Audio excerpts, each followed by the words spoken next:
Governments around the world have reneged upon green commitments as a way to reduce costs. And earlier this year, George Osborne, the UK Chancellor, stated his belief that the Climate Change Act, Britain's commitment to decarbonise, was limiting our economic growth. The sentiment is clear. Going green hampers economic recovery. But how true is this? What if going green was good for the economy? I went to meet Bob Ward of the Grantham Research Institute at the London School of Economics. He explained to me the economics of moving towards a low-carbon economy. Essentially, if you allow climate change to continue unmanaged, you will kill growth. Greenhouse gases are primarily driven by our energy system and our burning of fossil fuels. And if you think about it, inherently everything we do in some way involves energy consumption. So we're talking about a transformation fundamentally of our energy system.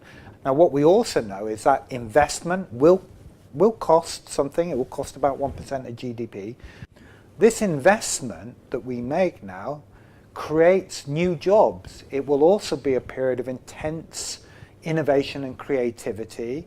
That's what we've seen in previous large economic transformations. If you think about the introduction of the railways or the introduction of electricity, there were intense periods of progress, but it required an investment.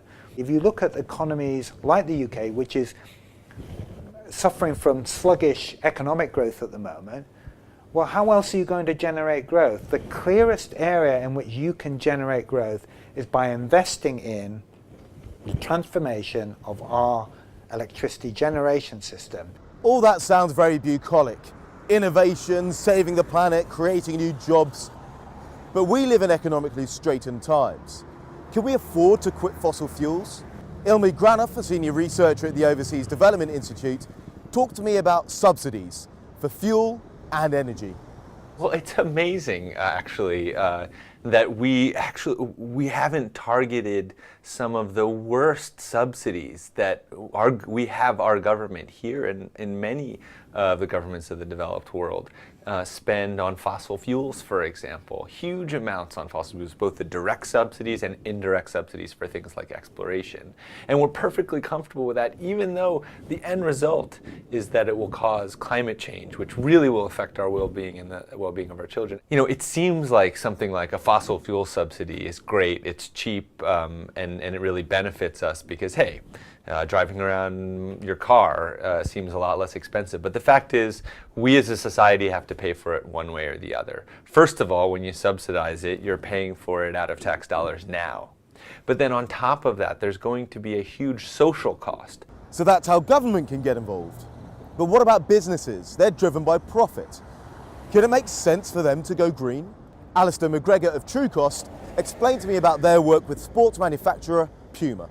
What you have to remember is that reduced environmental impact is the same as improved resource efficiency, so there's no reason why the cost should go up. On the other hand, the cost should actually go down in many cases, and in fact with Puma we found that the cost of producing the incumbent product and the more resource efficient product, the product with the lower natural capital dependency, were about the same. So for them there is no financial impact from producing a more sustainable product.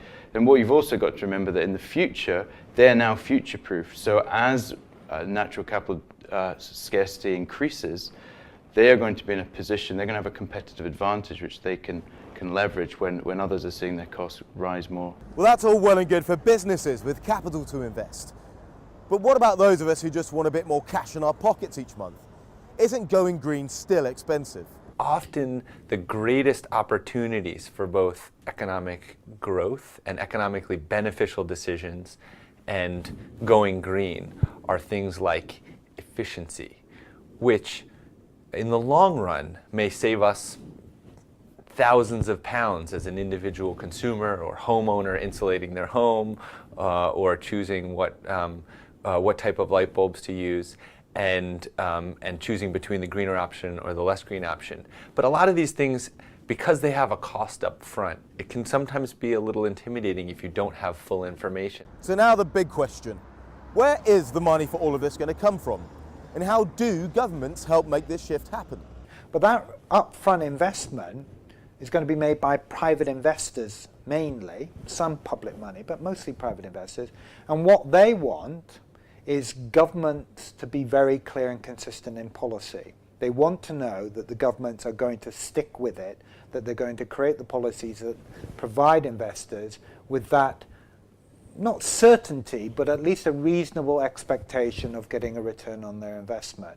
The move to a greener economy needn't have a negative impact on economic growth and jobs and the benefits that flow from that growth. We don't need to choose between economic performance and environmental performance. The two are not mutually exclusive. Better resource efficiency means both better economic performance and environmental performance.